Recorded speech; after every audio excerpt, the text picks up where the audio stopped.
गोपीनाथ मुंडे काँग्रेसमध्ये गेले असते तर त्यांचे प्राण वाचले असते असं वक्तव्य संजय राऊतांनी केलंय। गोपीनाथ मुंडेंचा भाजपमध्ये छळ झाल्याचाही आरोप संजय राऊतांनी केलाय।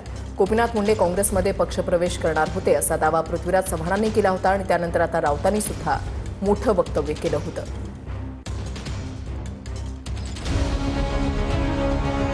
भाजपचे दिवंगत नेते गोपीनाथ मुंडे यांच्याबाबत खासदार संजय राऊतांनी मोठा दावा केलाय।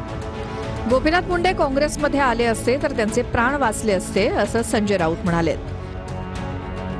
राऊतांच्या या वक्तव्यामुळे पुन्हा एकदा राजकीय चर्चांना उधाण आलंय। कालच काँग्रेसचे ज्येष्ठ नेते पृथ्वीराज चव्हाण यांनी गोपीनाथ मुंडे काँग्रेसमध्ये येणार होते असा गौप्यस्फोट केला होता।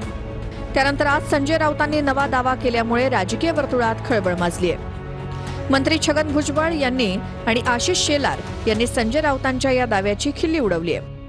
गोपीनाथराव मुंडे यांचा भारतीय जनता पक्षामध्ये छळ झाला होता, छळ केला होता लोकांनी, मानसिकदृष्ट्या त्यांच्यावरती आघात केले जात होते, त्यांचा अपमान केला जात होता। गोपीनाथरावांचा ते पवार साहेबांना भेटले, ते काँग्रेसच्या नेत्यांना भेटले, कदाचित जर ते काँग्रेसमध्ये आले असते तर त्यांचे प्राण वाचले असते। आता ऍक्सिडेंट मध्ये काय काँग्रेसमध्ये गेलं तर ऍक्सिडेंट होणार नाही, बीजेपी मध्ये गेलं तर ऍक्सिडेंट होणार, असं काय आहे काय? का शिवसेनेमध्ये गेलं तर ऍक्सिडेंट होणार नाही असं काय आहे? ऍक्सिडेंट असतात।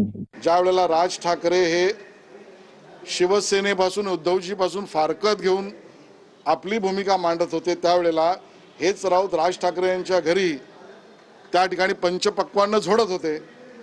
बरं, आज संजय राऊत यांची भूमिका उद्धव ठाकरे यांना सोडून राज ठाकरेंकडे राहिले असते तर चांगली झाली असती का, याचं उत्तर पहिलं त्यांनी द्यावं, मग मुंडेंबद्दल प्रश्न विचारावा। गोपीनाथ मुंडे यांचा 3 जून 2014ला दिल्लीमध्ये कार अपघात झाला होता। राजकीय विश्लेषकांच्या संदर्भानुसार प्रमोद महाजन यांच्या निधनानंतर गोपीनाथ मुंडे यांची भाजपात घुसमट होत होती। तो काळ राष्ट्रीय राजकारणात नितीन गडकरींच्या उदयाचा होता। 2009 मध्ये नितीन गडकरी भाजपचे राष्ट्रीय अध्यक्ष झाले। गडकरींना पद मिळाल्यानंतर गोपीनाथ मुंडेंची घुसमट आणखी वाढली। महाजनांनंतर भाजपात आपल्याला कोणी विचारत नाही अशी खंत मुंडेंच्या मनात होती। समर्थक नेते, विरोधी पक्षातले मित्र, पत्रकार मित्रांकडे मुंडेंनी ही खंत अनेकदा खासगीत व्यक्त केली होती।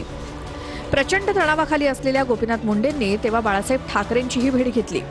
मुंडेंनी बाळासाहेबांकडे शिवसेना प्रवेशाबाबतची इच्छा व्यक्त केली होती। भाजपशी असलेली युती लक्षात घेत बाळासाहेबांनी मुंडेंना नकार दिला।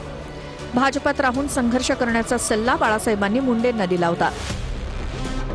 मुंडेंच्या निधनाला आता 12 वर्ष पूर्ण झाली आहेत। मात्र पृथ्वीराज चव्हाण आणि त्यानंतर संजय राऊतांनी केलेल्या दाव्यांमुळे पुन्हा एकदा राजकीय वर्तुळात चर्चा रंगल्या आहेत।